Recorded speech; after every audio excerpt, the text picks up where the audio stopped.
स्वागत है आप सभी का। आप देख रहे हैं एनएमएफ न्यूज, आपके साथ मैं हूं नम्रता चौधरी और मेरे साथ है मेरे सहयोगी सौरभ श्रीवास्तव। हम आपको बांग्लादेश की एक एक अपडेट बता रहे हैं कि कैसे यूनुस के ऊपर दबाव बन रहा है इस्तीफा देने का, चुनाव कराने का।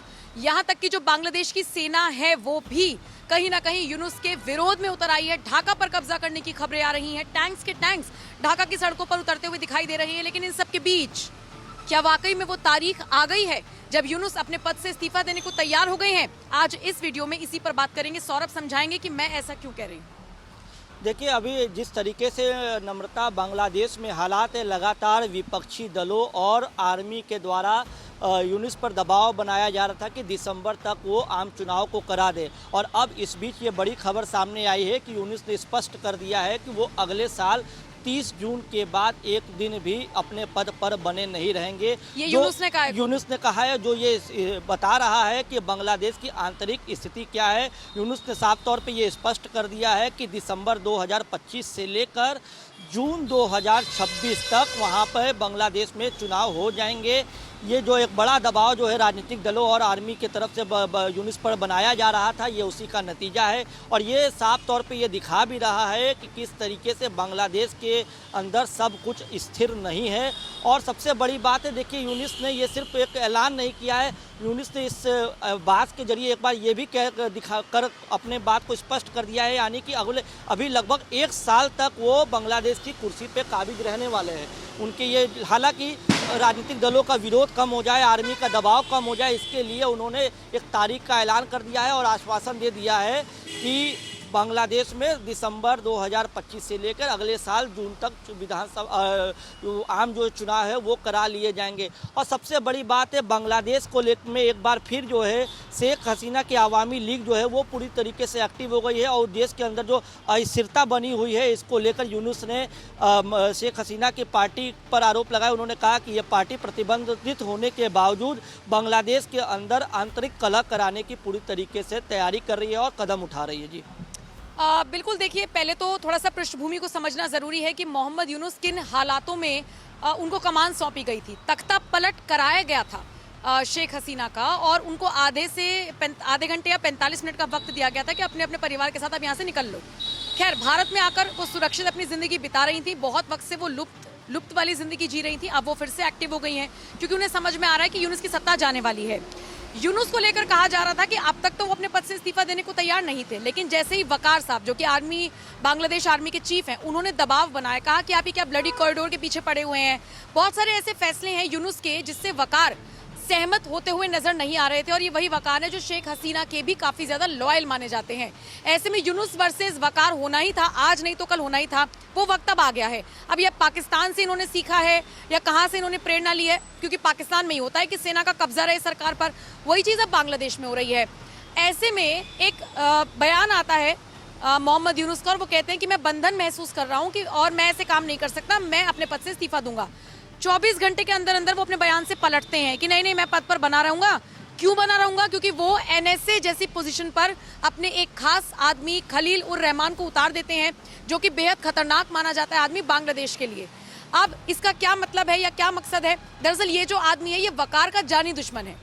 और अब आप समझ सकते हैं कि कहां से लड़ाई कहां तक चली गई है, सिर्फ सत्ता की चाबी के लिए, इस कुर्सी के लिए। तो यूनुस अपने पद से हटने वाले तो नहीं थे, लेकिन फिर वही बात, आवाम तो पूछेगी ना कि नियम कहता है कि अगर तख्ता पलट हुआ है, सरकार गिरी है, तो चुनाव होने चाहिए। आप चुनाव क्यों नहीं करा रहे हो? तो अब ये सौरभ ने बताया है कि सौरभ, कौन कौन सी डेट रिपीट कर दीजिए एक बार। यूनुस ने जो कहा है उसके मुताबिक दिसंबर 2025 से लेके अगले साल 30 जून तक वहाँ पर जो है आम चुनाव करा लिए जाएंगे। और उन्होंने कहा है कि अगले साल 30 जून के बाद वो अपने पद पर एक दिन भी काबिज नहीं रहेंगे। मतलब सौरभ, अब उनके इस बयान से समझिए, वो कह रहे हैं कि एक भी दिन उसके बाद हम काबिज नहीं रहेंगे। यानी वो इस बात को मानते हैं कि जनता ने तो उन्हें पहले भी नहीं चुना था, जबरदस्ती आए थे।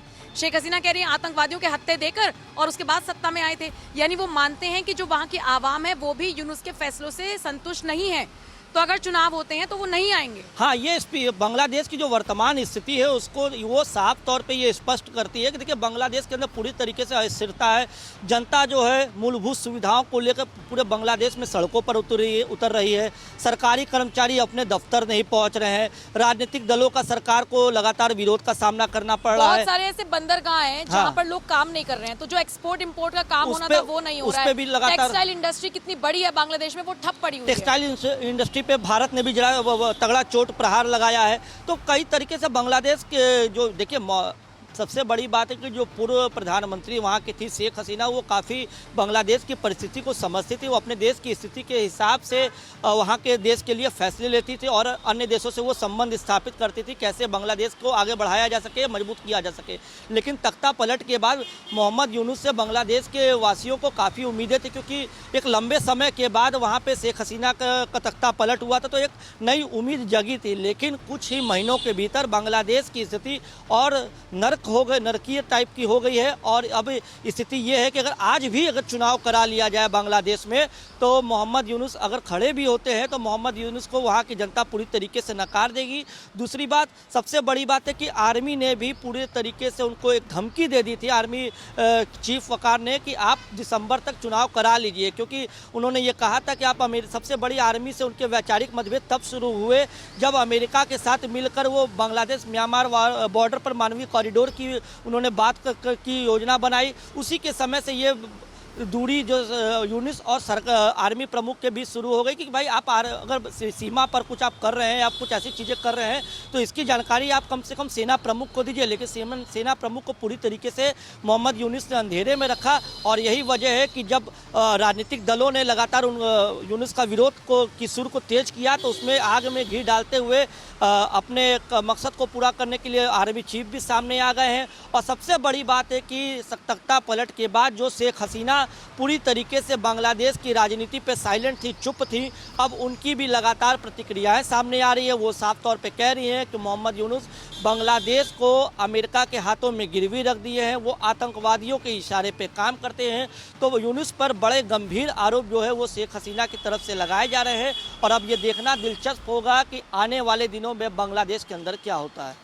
बिल्कुल, बांग्लादेश की स्थिति परिस्थिति कैसे यू टर्न मारेगी ये देखने वाली बात होगी।